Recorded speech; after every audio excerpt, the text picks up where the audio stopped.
welcome back to my channel.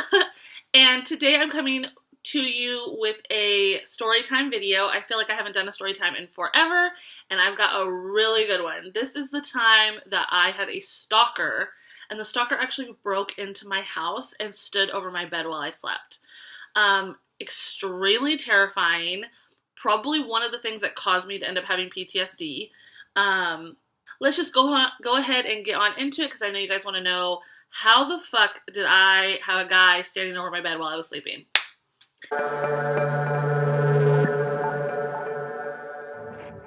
So basically what happened was, when I was 20 years old, Landon was not even a year yet, and I moved up to Portland, Oregon.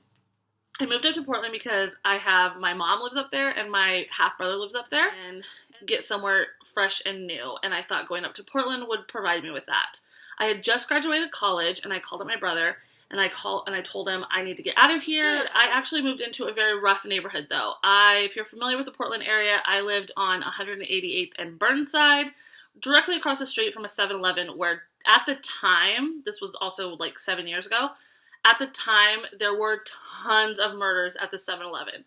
And on Burnside, the trolley or the train or whatever the hell you want to call it, runs on Burnside. So at 188th was one of the stopping points, and so there was a ton of traffic as far as like people getting on, people getting off, a lot of transit people that were hanging out at the train stop, and then of course this 7-Eleven that was open 24/7 and had a lot of violence and gang and all kinds of stuff.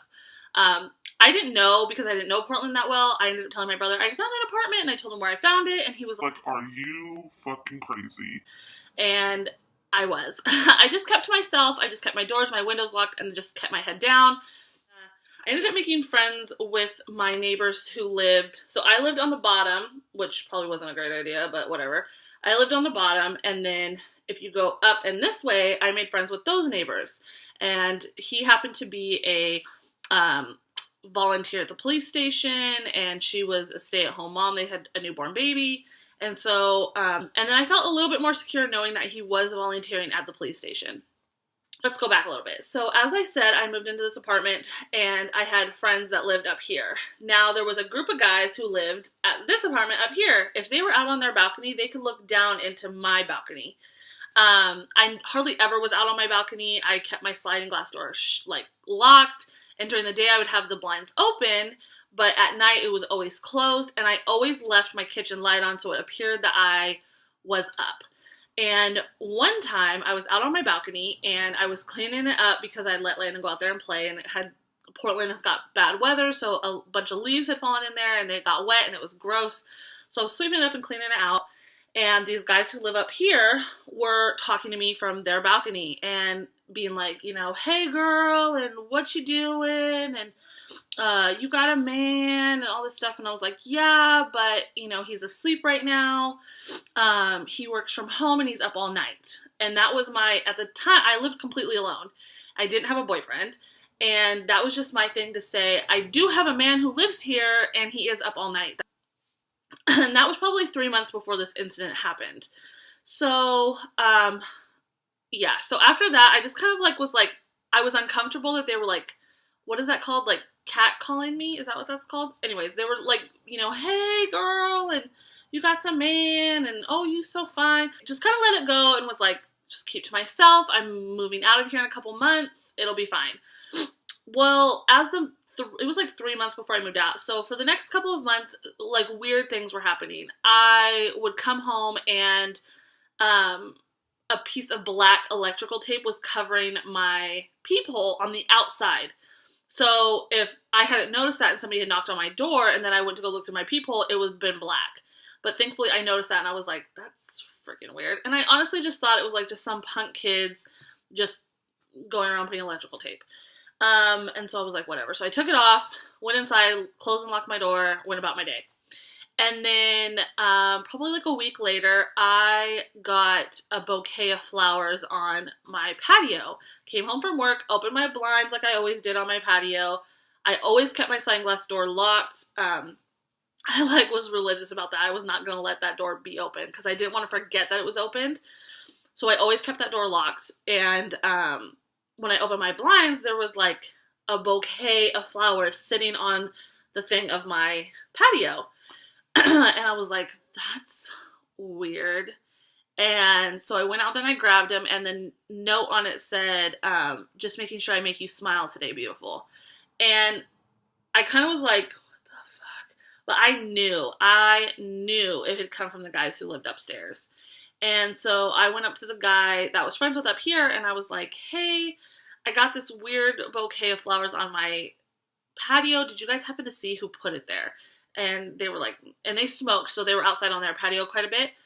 And so they were like, no, I'm sorry, we didn't see anybody. That's weird. And I told them about the guys next door. So I just kind of let it go. I actually ended up throwing out the flowers. I put them in a trash bag on my patio so they could see that I threw them out.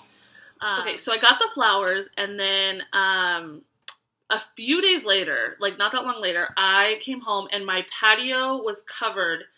So the patio comes up, right? And you have like a line, like you have like a thing here and a thing here, you know, like if you guys live in apartments, you know what a patio looks like. So on the patio top was like covered in like potted flowers. So like the top was all potted flowers. And I was like, what the fuck is going on? I was like, oh my God, these guys are fucking crazy. Like, it's sweet that they're sending me these things, but fucking weird and creepy. Like, you could knock on my door and be like, hey, I want to get to know you, not fucking leave me gifts on my patio like a creeper.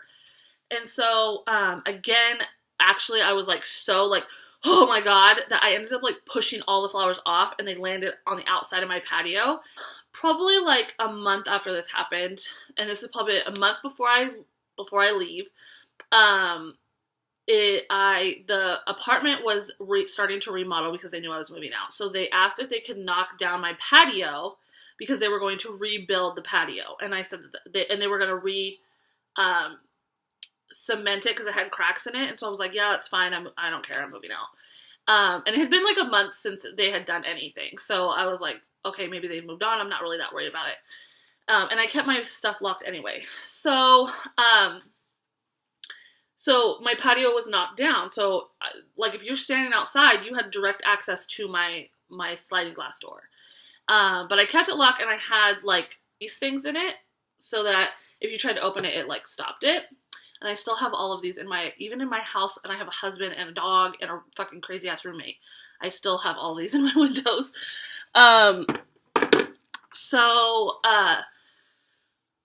So I come home from work one day, and I open up my window, and I didn't smoke anymore. Like, I used to smoke when I got pregnant with Lena, but once I got pregnant with Lena, I quit smoking. Well, they smoked. So when I got home, there were cigarette butts all, like, covering my patio. And I was like, what the fuck? And I'm literally thinking, like, is this the guys who knocked down my patio? Like, that's fucking foul and disgusting. And so I called the apartment, and I told them, and they were like, no, that wasn't our guys. And I'm like, are you sure? Like, are you guys there? And my apartment manager was like, actually, I was there today, and they weren't smoking. And I was like, oh my God, I think it's the guys who live above me, and they haven't done anything in like a month. And so the apartment manager was a girl, and she was like, do you want us to do anything? And I was like, no, it's just cigarettes. It's just disgusting, and it's just childish. Like, whatever. Like, I'll just go out and I'll sweep it off and, you know, put it in the garbage. So I went out there with my garbage can and my broom, and I swept it up and put it in the garbage. And they're sitting outside and they're drinking, and they were like, what you doing, baby girl? And I was like, just cleaning up my patio. And they were like, you gone all day. We wanted to come say hi. And I was like, I was at work. And they were like, yeah, but we knocked on the door. Your man didn't answer. And I was like, because he sleeps all day, because he's up all night. And at this point, it was like 6 o'clock. Or it was probably actually later than that, because I didn't get off work till 6. So it was probably like 7:30. And they were like, well, it's late. Is your man up? And I was like, no, not yet. And they're like, well, we want to introduce ourselves. And they were like, we heard you fighting over some flowers. And I was like, no, we're not fighting. Everything's good. I was like, he bought me some flowers that were way better than the ones I found on my patio. So it's all good. And they were like, oh, that's not very nice. Like, the ones that you got were pretty. And they just kept trying to, like almost antagonize me. And so I was like, okay, bye. Like, get the fuck out of here. And so I went inside. I locked my door. And I closed my window at this point because I was almost afraid that because they still had a patio and I didn't, that they could almost like lean out and look into my apartment at this point. So I locked my door, I put my little stopper in there, and we went to bed. A week later, I was to be moving out, and okay, so next comes the day that this crazy incident happened. So basically, what happened is it's 3 days before I'm going to move out. It's a Thursday. I move out on a Saturday. I'm asleep. I get up really early in the morning. When I had this job, I would get up at like 5:30 to get ready for work, to get Landon to daycare, and then I would have to drive 20 miles to work. So it was pretty far. And so I get up, and my bedroom light is off, and I can see almost, it looked like somebody standing in my bedroom, like in the corner, like back in the corner. And so I open my eyes, and I'm like trying to like look at it, and I could almost see it moving. And so I'm like, no. And when I open my eyes back up, it's gone. So I'm like, okay, that must have been my mind playing tricks on me. I wish it was. So I was like freaked out. Like my heart was racing. I was like, whoo, that was just my mind playing tricks on me. Like, don't freak out. So I turn on my bedroom light. Landon's still passed out in bed. And I go out into my bathroom and I start brushing my teeth. And I'm standing there and I hear this like whooshing sound, like wind. And I'm like, what the hell is that? And I'm brushing my teeth, and the next thing I know, I see this guy go. So my dining or my apartment was like a circle. So you can go from my front door to my kitchen to my dining room to my living room, the bathroom, and then the front door. And then my bedroom was over here off to the side. And so I see this guy come from my living room, and he stands directly behind me in the bathroom. And I'm literally standing there like, oh my fucking God. And he's got a ski mask on and wearing all black. And I'm standing there and I'm like, oh my God. And he turns and sees that I'm standing in the bathroom with the light on and freaks him out. So he books it to my front door. He literally just has to turn around and go right out through my front door. So that's what he does. He goes out through my front door. I'm shaking at this point. I'm shaking. I'm crying. Now I know for sure that somebody was standing in my room over my bed while I slept with my child. I'm like, even talking about it now, like, can you guys see that? Like, I'm legit getting goosebumps. It was like the scariest damn thing I've ever been through in my entire life. So I go in my bedroom, I slam the door shut. My bedroom door had a lock on it. Keep in mind, I also slept with my bedroom door closed. So I go in there, I get Landon, I pick him up, and I'm like holding on to him and just like waking him up, and he's like being a baby, you know, like being kind of like whatever.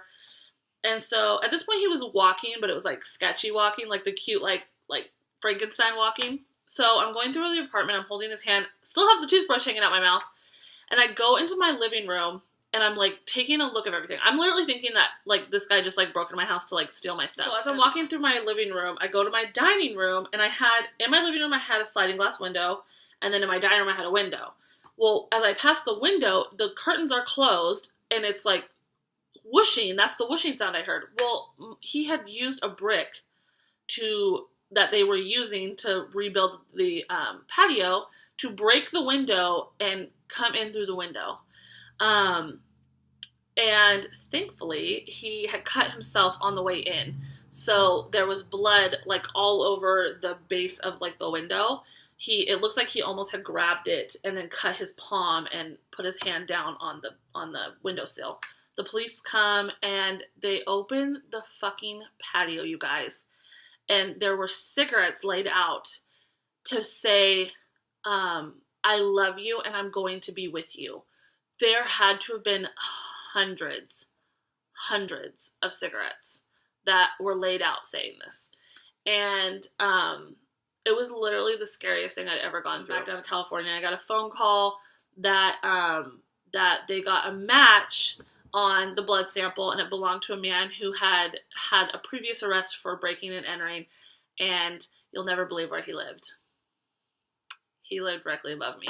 So it was one of the guys who lived upstairs. So yeah, that's my crazy stalker story. So yeah, it's pretty insane. I hope you guys enjoyed this video, or not, because it was a weird story. And I will see you guys next time. Love you. Mwah. Bye. There's no doubt in my mind, baby, you're